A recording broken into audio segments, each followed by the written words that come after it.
안녕하세요, 서울미인입니다. 오늘은 유엔빌리지에 나와봤는데요. 제가 유엔빌리지를 다시 나온 이유는 예전에 저희 채널에서 소개시켜드렸던 유엔빌리지 영상이 저희 채널 최고의 조회수를 기록하고 가장 반응이 뜨거웠었습니다. 오늘은 감사하게도 저희 고객분의 협조로 루시드 하우스의 내부를 여러분들께 보여드릴 수가 있게 되었습니다. 그래서 오늘은 루시드 하우스의 내부를 보면서 유엔빌리지와 관련된 여러 가지 이야기들을 한번 다시 들려드리도록 하겠습니다. 따라오시죠.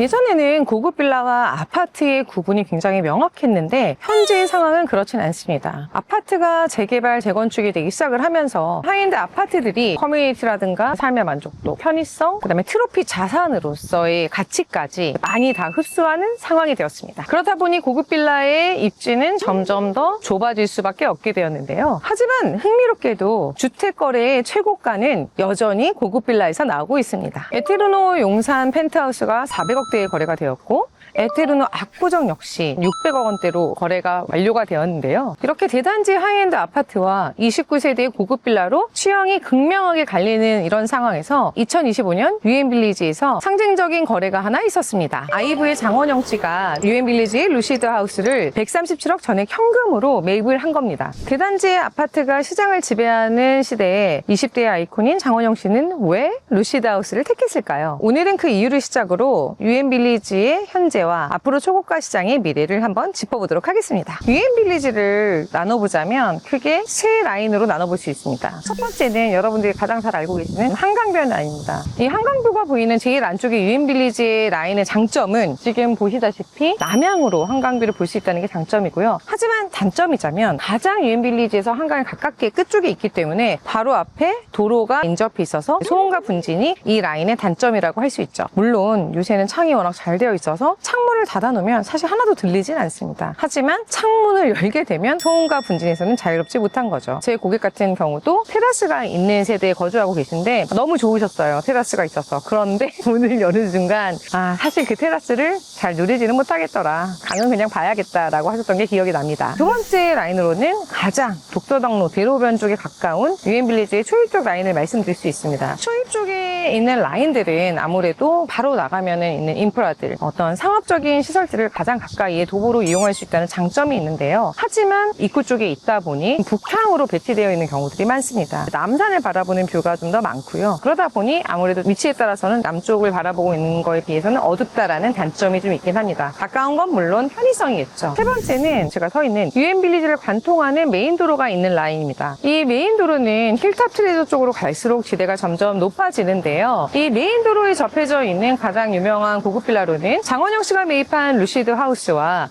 2026년 전국 공시가 7위를 기록한 허번하우스가 있습니다. 지대가 높고 중앙에 위치하다 보니 차량 진출입이 용이하고 소음과 분진에서 상대적으로 자유롭습니다. 그리고 고층 같은 경우에는 남으로는 한강뷰, 북으로는 남산뷰, 한강뷰와 남산뷰를 누릴 수 있는 전형적인 배산 임수에 위치해 있는 고급 빌라라고 할 수 있습니다. 걸어서 루시드 하우스 앞쪽으로 와봤는데요. 루시드 하우스는 지금 보시다시피 두 개의 동으로 구성이 되어 있습니다. 그리고 앞쪽에는 제가 앞서 말씀드렸던 코번하우스가 있습니다. 코번하우스 같은 경우에는 앞서 말씀드렸듯이 2026년 올해 공시가 전국에 7위를 기록했다고 말씀드렸는데요. 그 이유는 일반 세대가 아니라 전용 면적 150평 이상의 호화 면적으로 들어가는 펜트하우스를 기준으로 했기 때문입니다. 코번하우스를 제외하고는 유엔빌리지 내에서는 파르크 한남이 공시가로서는 2위를 기록하고 있는데요. 코번하우스나 파르크 한남을 제외하고는 2007년에 만들어진 루시드 하우스가 유엔빌리지에서는 공시가나 실거래가, 입지 모두 종합적으로 봤었을 때는 전통적인 강자라고 할 수 있습니다. 그럼 세대 내부를 보면서 이야기를 이어가 보도록 하겠습니다.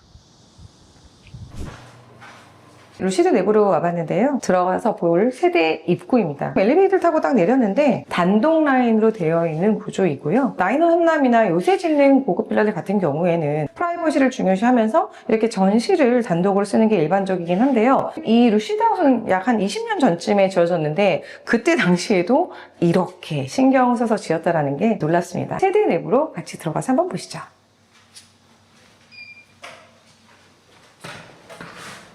들어왔는데요. 지금 딱 보면 제일 먼저 아마 눈에 들어오는 건 저는 이 층고가 눈에 들어왔습니다. 이 정도 높이야 요즘 일반적이지 않나 라고 하지만 지금 이 높이는 제가 봤을 때는 그다음 2.78, 한 3m는 좀 안 되겠지만 굉장히 높거든요. 이 정도의 높이로 면적도 넓지만 답답함이 없다라는 거고요. 입구부터 시작을 해서 수납이 굉장히 잘 되어 있습니다. 고급 빌라의 기준 중에 하나가 어떤 게 있냐면 들어왔을 때 현관과 이 입구의 사이즈인데요. 지금 층고도 층고지만 제가 들어올 때 보시면 문도 굉장히 높고 넓습니다. 현관 문 자체도 딱 보기만 해도 그냥 일반적으로 우리가 생각하는 그런 현관의 입구의 문이 아니고 그 다음에 보시면 신발을 놓고 한 이 부분들도 굉장히 넓습니다. 100억, 200억이 넘어가는 것들이 당연히 좀 넓기는 한데 고급 빌라를 표방하지만 현관 입구는 생각보다 되게 좁은 곳들이 가끔 가다 보면 있기도 해요. 하지만 고급 빌라라 하면 입구에서부터 딱 이렇게 임팩트를 주는 넓은 현관, 걸쭉한 문, 굉장히 중요한 부분 중에 하나라고 생각하는데 연식 대비 생각하면 루시드는 잘 짓고 정말 탑이구나라는 생각이 듭니다. 내부로 들어가서 거실 쪽으로 한번 가보도록 하겠습니다.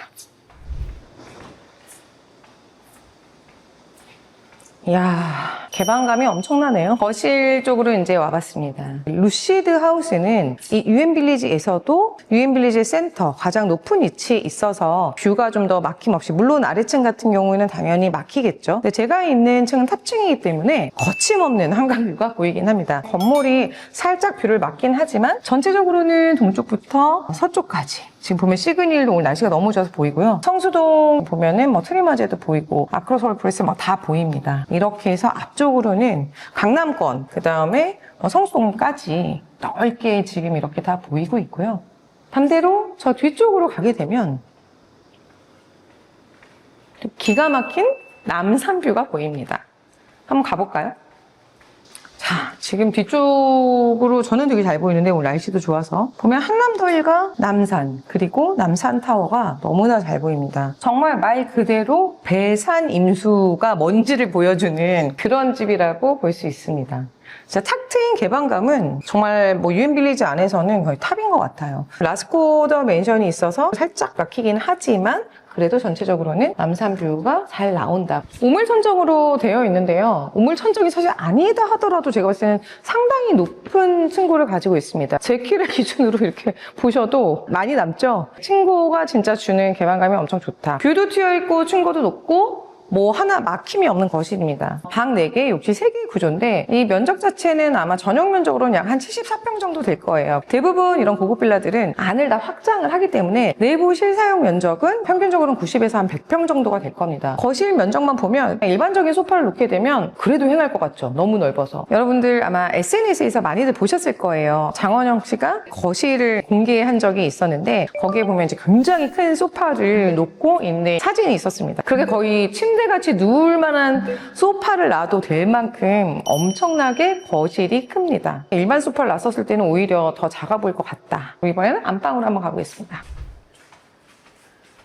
안방 쪽으로 이제 와봤는데요. 여기는 이제 마스터 룸이라기보다는 이제 마스터 존이라고 할 수 있을 것 같아요. 안이 이렇게 나눠져 있기 때문에 이쪽에도 이제 서브룸이 있고, 그 다음에 제 오른쪽으로 보면 침대에 놓고 쓸 수 있는 마스터 룸이 있습니다. 그리고 이제 드레스 공간, 그 다음에 욕실, 파우더 뭐 이런 식으로 되어 있는데요. 지금 보면 이 안방 쪽에서는 거실에서 살짝 이제 라스코더 맨션이 걸쳤었는데 지금 안방은 좀 더 이쪽으로 오다 보니까 녹색이 많이 보이면서 가려지는 게 좀 이제 덜하네요. 이 집은 완전 초창기 모델 그대로, 초창기 분양받은 상태 그대로 뭐 손을 댄 거는 없다고 하셨거든요. 그럼에도 불구하고 정말 깨끗하네요. 지금 보면 오른쪽으로는 이제 드레스 공간, 파우더 룸도 이거보다는 보통 작았던 것 같은데 호텔이나 백화점에서 세면대에 있는 거울보다도 더 큰 것 같다. 굉장히 넓은 파우더 공간이 있고, 욕실로 가보겠습니다. 월풀살이 욕조가 있고 앞에 창이 있는 게 너무 좋네요. 보통 욕실에 창이 없으면 답답하다 하시는데 넓은 창도 있고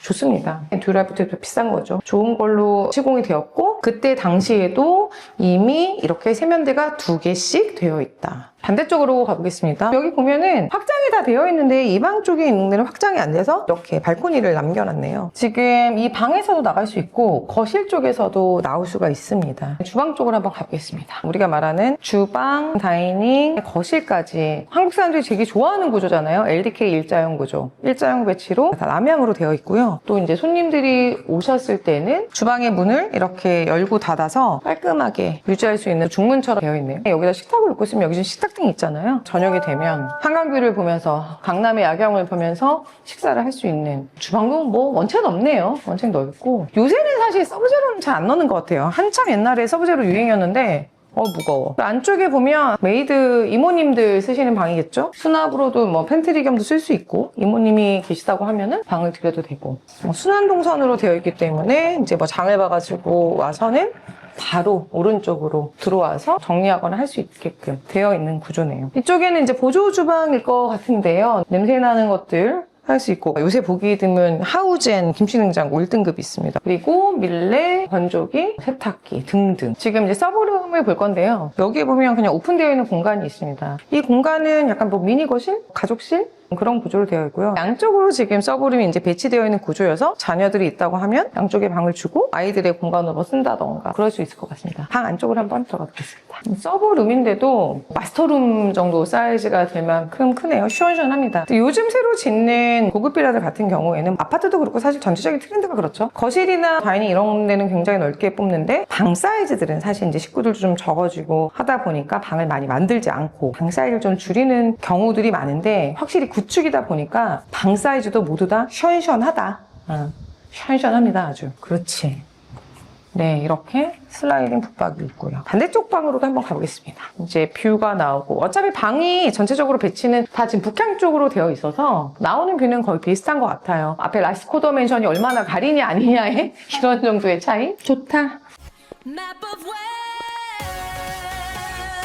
이렇게 루시드 하우스의 집 내부를 한번 쭉 돌아봤는데요. 정말 20년 정도 된 구축의 빌라라고 하기에는 말이 무색하게 너무나 깔끔하고 구조도 좋고 관리도 너무 잘 되고 있는 것 같습니다. 2위로 바로 올라가면은 루프탑입니다. 루프탑에서는 정말 360도 서울시내를 다 볼 수 있는 파노라마 뷰가 나오는데요. 그 뷰는 어떤지 보여드리러 제가 한번 올라가 보겠습니다.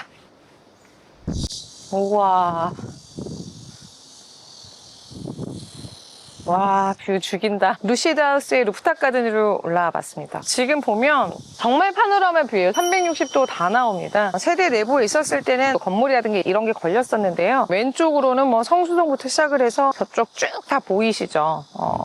갤러리아 포레부터 뭐 아크로서울 포레스트, 저기는 지금은 트리마제를 거쳐 쭉 돌아보면 시그닐, 잠실 쪽 시그닐부터 무역센터도 보이네요. 삼성동 무역센터. 오늘 또 이제 시야가 워낙 좋아서 강 건너에는 압구정 현대. 압구정 현대가 보이고 저 멀리는 반포가 아주 그냥 한눈에 다 보이네요. 이제 강남타워도 보이고 그 오른쪽으로는 지금 저기 보이는 건물은 한남대교 남단의 잠원동, 카일롬하고 그 옆으로는 쭉 반포에 있는 아파트들이 보입니다. 저 멀리는 레미아 원베일리부터 시작을 해서 저 옆에 제일 끝에 엄청 공사하고 있는 저기는 반포 1, 2, 4주고 저기는 뭐 5천 세대가 넘으니까 바로 옆이 아크로 리버파크랑 원베일리인데 규모가 진짜 엄청나다라는 게 보이고 또 이렇게 한번 볼까요? 서울이 한눈에 다 보입니다. 저쪽에 지금 땅을 다지고 있는 거는 제가 얼마 전에 한남 3구역을 소개시켜 드렸었잖아요. 걸으면서 진짜 11만 7천 평 엄청나게 넓다 말씀드렸는데 이 부지가 전체적으로 한눈에 다 보입니다. 역시 크네요. 지금 이제 반포를 건너 이렇게 한남 3구역 얼마나 큰지 보이시죠? 여기서 입구에서 이렇게까지 입구 돌아서 남산 하얏트 그리고 남산 돌아가지고 이렇게 진짜 360도 파노라마 뷰가 보입니다. 아래 보면은 한남더힐이 또 이제 어느 정도 단지 규모가 되는지 한눈에 보이시죠? 한남더힐이 대지가 약 33,000평 정도 되거든요. 이게 33,000평인데 저 멀리 보이는 3구역은 약 3점 몇 배? 한 4배 가까이는 안 되고 아무튼 엄청나게 대규모로 재개발이 진행이 되고 있다라는 건 거죠. 제가 있는 위치는 A동이에요. 루시드 하우스가 이제 2개 동으로 되어 있거든요. 라인이 2개씩 되어 있는데 옆에 있는 B동 같은 경우에는 보게 되면은 지금 제가 서 있는 게 루프탑인데 옆에 탑층은 좀 더 높은 게 보이죠. 저기에 루프탑은 제가 서 있는 것보다 B동이 좀 더 높은 위치에 루프탑이 보입니다. 앞서 말씀드렸듯이 유엔빌리지의 메인도를 이렇게 보면 언덕으로 해서 살짝 이제 경사가 높아지잖아요. 보이죠? 이렇게 지금 차 가는 것도 보면 위로 살짝 언덕이 져 있어서 이렇게 왼쪽으로 갈수록 동쪽으로 갈수록 지대가 좀 높아집니다. 저 앞에 보이는 게 이제 호번하우스고요. 호번하우스 저 너머로 유엔빌리지에서 가장 높은 건물 힐탑 트레저입니다. 힐탑 트레저가 가장 높은 위치에 있다. 여기서 보니까 설명드리기가 참 좋네요. 한눈에 다 보여서요. 아까 탑층도 그다음에 루프탑도 뷰가 너무 좋은데요. 장원영 씨가 사신 동이 B동인데 B동은 아무래도 여기보다는 좀 더 높기 때문에 뷰나 이런 게 A동보다는 개방감이 좀 더 있고 가리는 게 더 적지 않을까 싶네요. 잘 사셨어요.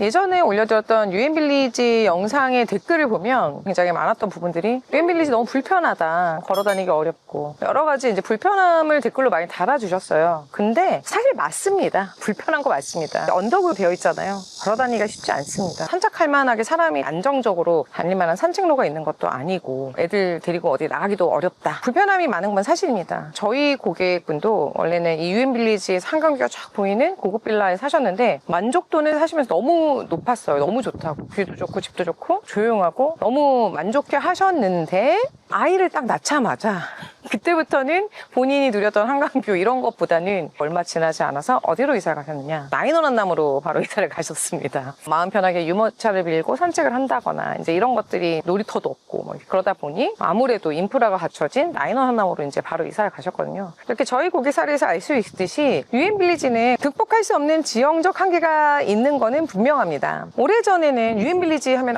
그래 유엔빌리지 막 다들 살고 싶고 로망의 대상이고 오죽하면 노래 제목도 유엔빌리지라는 노래가 있잖아요. 하지만 현재는 그 정도의 유엔빌리지 위상은 퇴색이 된 건 맞습니다. 이전과는 많이 달라졌다고 볼 수가 있겠죠. 유엔빌리지를 대체할 수 있는, 예전에 한남더일과 나인원 한남은 없었을 시절 같은 경우에는 이 주변에 사실 유엔빌리지만큼 최고급의 주거단지는 없었잖아요. 하지만 더일이 생기고 나인원 한남이 생기고 유엔빌리지를 대체할 수 있는 최고급의 하이엔드 주거 상품들이 나왔기 때문에 예전만큼의 유엔빌리지 위상은 아니다라는 것이 사실입니다. 임대거래 같은 경우에는 그래도 꾸준하게 이루어지고 있지만 매매거래 사례를 사실 살펴보게 되면 예전 편에서도 말씀드렸던 호가 자체는 대형 평형의 이 한강뷰를 바라보고 있는 고급 빌라들 같은 경우에는 100억 이상의 호가들이 나오고 있고 신축 같은 경우에는 100억 중후반에서 200억대까지도 나오고 있는 상황이지만 실제 거래되는 케이스는 굉장히 적습니다. 50억 이상의 고가 거래 같은 경우는 굉장히 찾아보기가 어려운 상황인데요. 50억이라는 금액이 강남에 있는 아파트 거래로 보면은 정말 많잖아요. 그리고 이 바로 앞에 있는 한남더이나 나인원 같은 경우는 이미 거래 사례는 훨씬 더 많고요. 그래서 유엔빌리지는 예전 같지 않다라는 거를 수치상으로 봐도 알 수가 있는데, 그럼에도 불구하고 그럼 장원영 씨는 왜 이 루시드 하우스를 100억이 넘는 돈을 주고 구입을 했을까요? 루시드 하우스는 굉장히 철통 보안을 자랑합니다. 극강의 프라이버시죠. 들어왔었을 때부터 벌써 이게 누군지 다 확인하고 그렇지 않으면 들어올 수가 없고, 주차장에 딱 내려서도 집으로 들어올 때 단독의 엘리베이터를 타고서 올라오기 때문에 사실 거의 이웃과 마주칠 일이 없습니다. 대단지의 아파트들이 커뮤니티가 아예가 없거나 적은 이런 고급 빌라와는 상대가 될 수 없을 만큼 DH 방배 편에서도 보여드렸지만 정말 상상을 초월하는, 점점 더 좋아지겠죠. 엄청난 편의시설과 커뮤니티 시설들 자랑하지만 거기서는 가질 수 없는 극강의 프라이버시를 루시드 하우스에서는 보여주고 있습니다. 장원영 씨는 유명한 월드스타잖아요. 그러다 보니 사생활 보호가 아마 가장 1번이었겠죠. 세대수 자체가 15대밖에 되지 않기 때문에 거의 누구를 만나지는 않을 것 같아요. 아까 말씀드렸던 유엔빌리지 사셨던 고객분 같은 경우도 거기도 세대수가 한 열몇 세대 정도 되는데 비슷하거든요. 사람 다니는 걸 본 적이 없다.